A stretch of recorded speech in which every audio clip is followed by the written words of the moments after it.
You get hired as a CFO, but within weeks you realize no one can actually explain what the role is meant to deliver. Everyone expects everything. Priorities keep shifting, and you're left trying to prove your value without a clear target. Now, in this video, I'm going to show you how to define the role properly so that you don't end up firefighting your way through the first 6 months.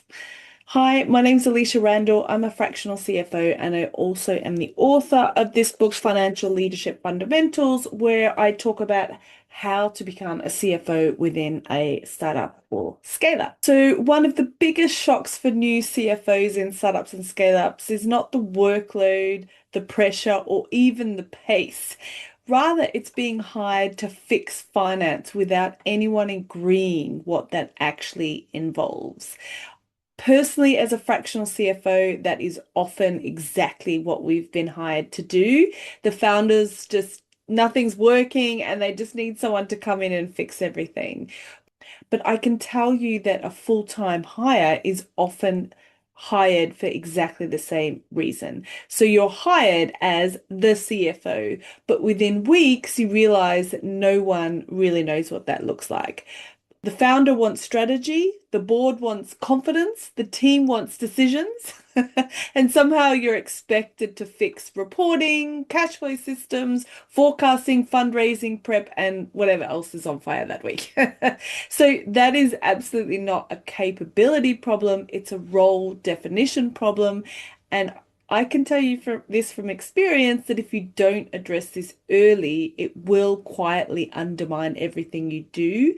You may also find that you have a frustrated founder, and because the expectations haven't been solidified early, then you may be underperforming in their eyes when you're actually doing your job properly. So now, why does this happen so often in startups?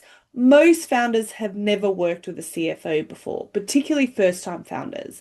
Or if they've worked for a business a little bit, say a large organization, and then create their own thing, they still may have never worked with a CFO before. So they know that they need senior finance. They feel that the business has outgrown the current setup. They might be stressed about cash, about investors or decision making. So they hire a CFO expecting relief. And when they don't get relief within 2 weeks, then they blame you. And again, I have seen this, I've experienced this, particularly as a fractional. I've certainly worked with founders where we quickly come in and try and identify the problems so that we can fix them. And they don't understand why the bookkeeper has accidentally made a mistake in your first week. So what they don't usually do is stop and define what decisions a CFO owns, what the CFO influences versus execute, what good looks like in the first 3, 6, or 12 months, and how success will be measured. So instead, expectations are quite vague and constantly shifting. So from the CFO side, this is where things can get dangerous. Many new CFOs assume that all of the above problems will resolve themselves in time, or they default to fixing everything they can see, hoping that the value will be recognized. This approach almost always backfires. So the hidden cost under unclear expectations is that when the role is undefined, a few things can happen really quickly. First of all, you get pulled into execution. So you start doing work that feels safe, reporting, cleaning up data, rebuilding models, fixing processes. They're all important, but they're not necessarily what the business has hired you for. Second of all, you may struggle to prioritize. So everything feels urgent because nothing has been clearly agreed as most important, and you end up reacting instead of leading. And then third, your credibility stalls. So founders may say they want strategy, but if they're buried in delivery, they still see you as operational and not leadership judgment. And finally, confidence can take a hit. So you start questioning whether you're doing the right things, even if you're working flat out. And that's how strong finance leaders end up frustrated 6 months into a role, wondering why it's harder than it should be. It's also frustrating for a founder because, again, they're expecting you to do something and you're, in their eyes, potentially you're not doing it. So why just that value is terrible advice. New CFOs are often told just to add value early, but the problem with that is that value is subjective unless it's defined. So to a founder, value might mean better cash visibility, fewer surprises, faster answers. To a board member, value might mean confidence in the numbers, clear risk articulation, and credible forecasting.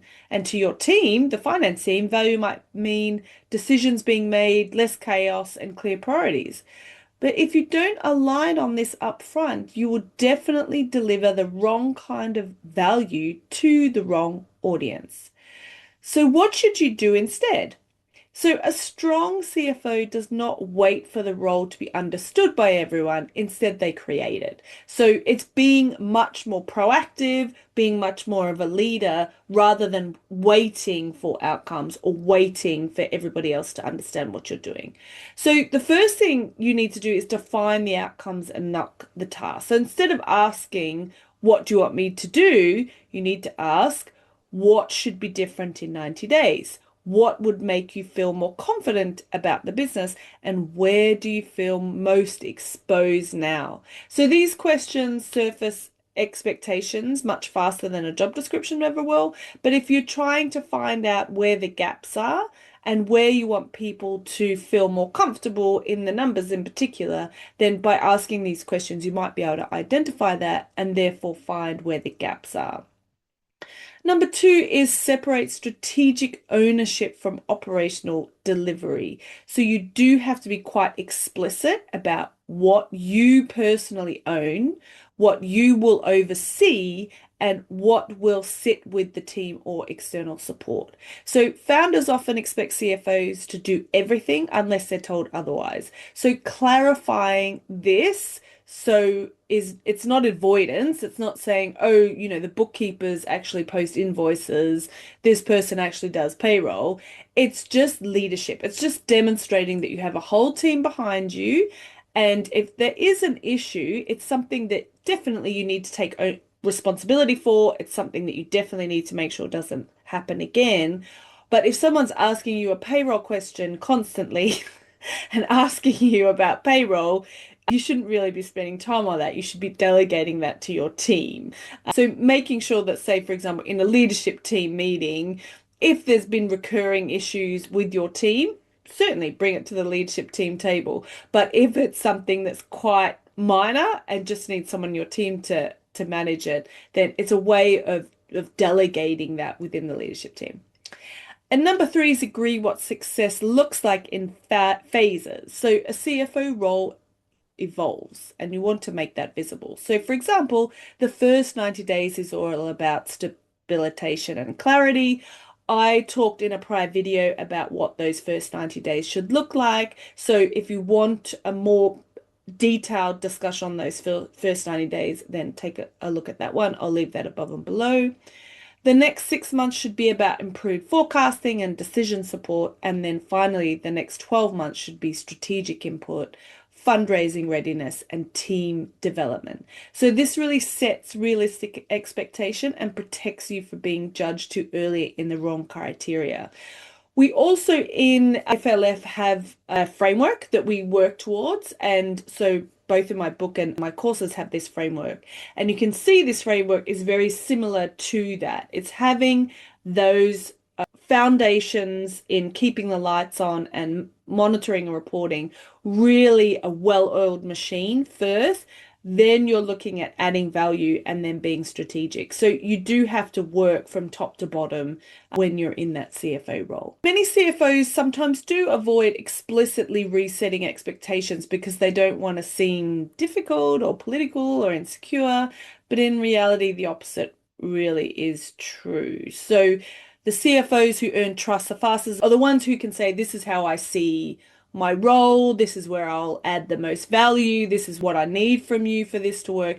And that is very much a conversation, not confrontational, with your founders. It's often a relief to founders who are overwhelmed themselves, but if you're able to establish that quite early days, then there's an understanding between the two of you.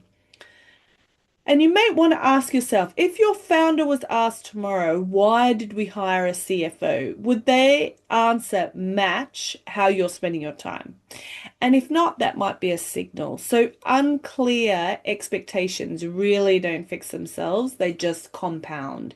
And so it is something that you do want to tackle quite early. And it might be something that you have to talk about on a semi-annually or annual basis, just so that it's quite tight, particularly for expanding companies and expanding roles. There may be new nuances that are happening within the business, and they may just assume that the CFO is taking over this. Perfect examples is data and data strategy. So that's sitting with you, the CFO, or is it sitting with the CTO?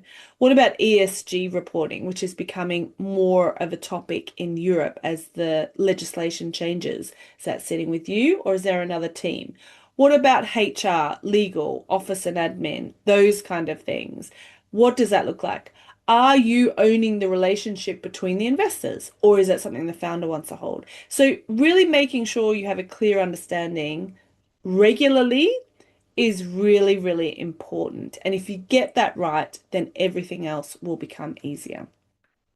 So if you want to become a confident strategic finance leader in the startup within the next 12 months, I've got a three-step plan for you. The first one is to subscribe to this channel. I do weekly practical tips like this one every single Thursday, so you can check that out. The second one is to have a look at the Financial Leadership Fundamentals book, where you get clear on what's expected of you and how to show up as a leader. At the end of every single chapter, there is a list of actions that you can implement in your role immediately. And the final one is to take a look at our FLF course, where we fast track your growth with structure, support, and strategy. And that really works in the real world. So thanks so much for watching, and I'll see you next week. Cheers.